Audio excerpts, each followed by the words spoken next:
Can you talk to us a little bit about Ericsson's view on how you're able to help the service providers have a successful relationship with the OTTs?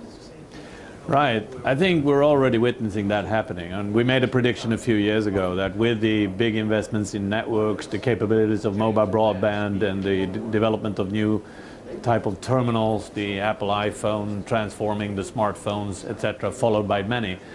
A lot of that is going to happen where many of the OTTs are also residing, which is in the United States. So we see a very strong development of relationships between OTT players and network players playing out in also commercial agreements.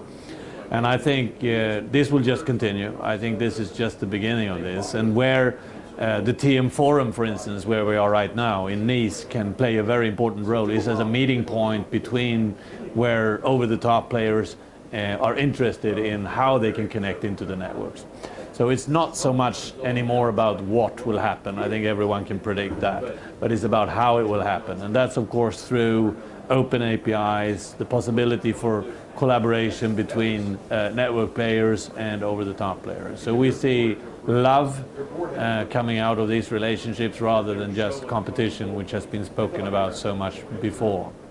It's also so that on that mark we can say that this year's TM Forum is more visited by over-the-top players than it's been in the past, which I think is showing that this trend is very real.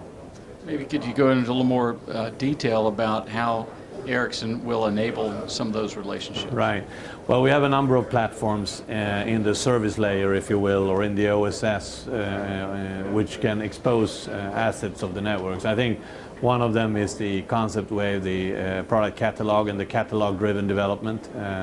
We were here in Nice. I was presenting together with CenturyLink on stage, talking about how that's transforming their capabilities to work with others and expose the assets of their network. So that's just one example. I think there are many others.